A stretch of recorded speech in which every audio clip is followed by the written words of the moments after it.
Greetings out there. It is Monday morning. Um, yeah, it's Monday morning. I'm just sort of getting up, sort of.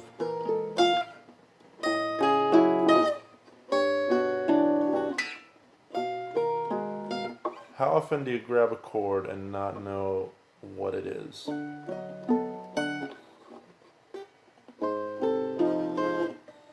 I'm doing that every day. I even have these chords I like to go to that I don't know what they are. Majory, with a flat nine. Yeah, I remember when I was a teenager and um, I didn't know anything of what I was doing pretty much, or I was always guessing, and I really liked the mystery of that. And then as I started studying more intensely, um, the mystery got deeper, but also there was a lot of stuff was clarified, and so yeah, right now it's sort of how do you have a good or a happy dialogue between sort of totally unknown sounds or just drawing from the well indeterminately as opposed to really knowing what you're doing. Like, I'm on my 1 major 7, baby, to my 4 major 7, to my 4 minor 7, to my 4 diminished, to, how, honestly, most of the time I don't want to know. Someone once said, a poet only does good things when the poet no longer knows what they are doing. Um, and I do think there's truth in that. There's truth in sort of abandoning uh, your knowledge base when you're creating. Um, Not like throwing it out the window, but allowing creativity to use the knowledge base freely and not trying to impose what one has been practicing um, or yeah, what one's been practicing or studying on their creative efforts. I mean, I feel like the heavy intellectual work should happen in the practice room and should happen, yeah, not on stage or not on recording. The heavy intellectual work happens in the practice room, and putting that down when it's time to create, to play. Um, I mean, these are just some of my thoughts. Uh, but maybe I'm wrong, maybe I'm incorrect. Um, hmm.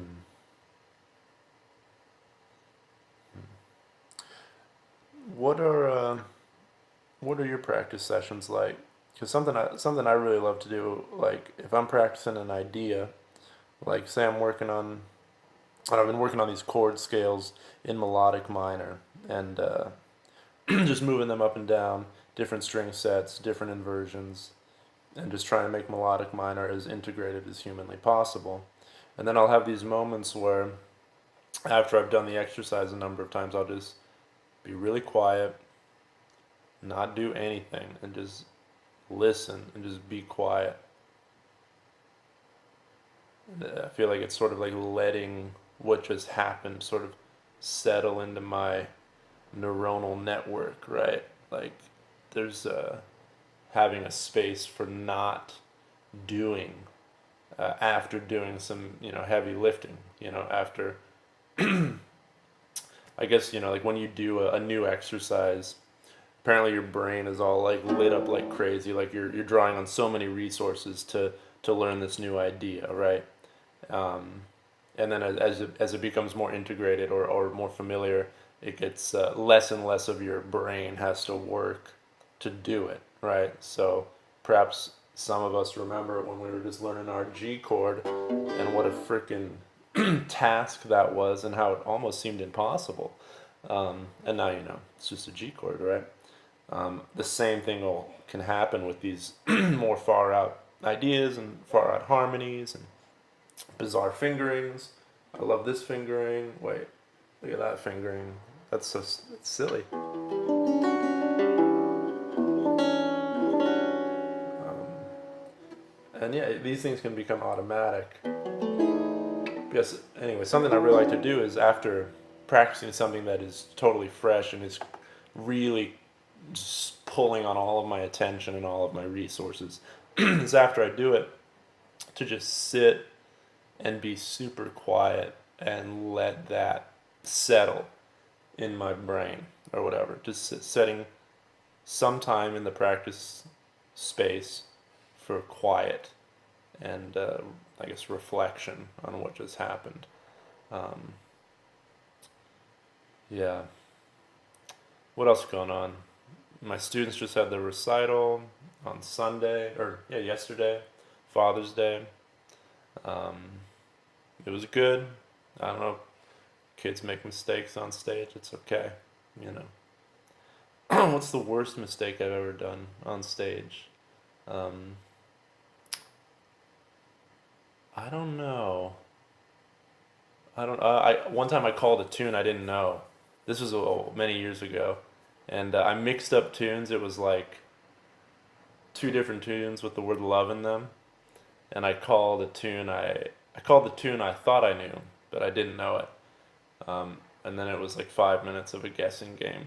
You know, sort of trial by fire, ear training disaster. Um,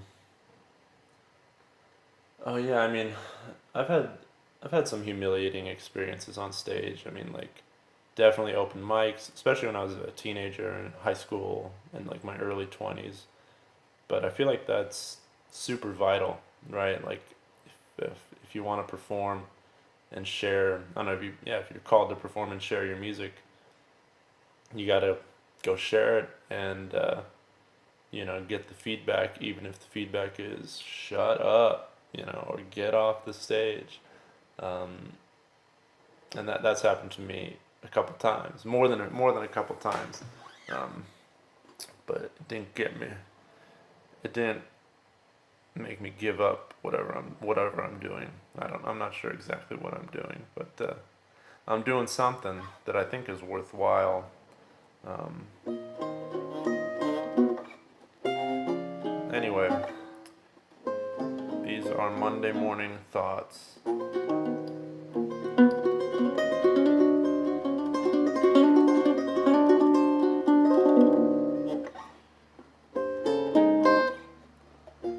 Just guessing on these harmonies, I should really analyze these things, and so I love the piano because you can guess with 10 fingers, and then you get some really far out stuff happening. But I don't know. I'm sure it could be considered bullshit, like when you're just guessing. But in a way, I'm not guessing. I'm just using what I've studied to make educated guesses, I suppose. And just following symmetries.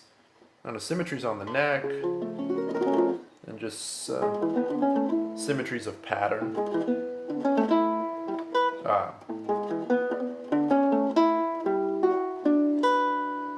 I lost the symmetry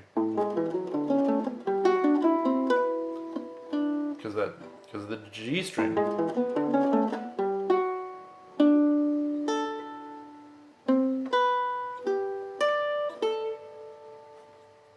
Something like that. Oh, all right. Well, I think I'm gonna say bye bye now. But peace. Thanks for listening.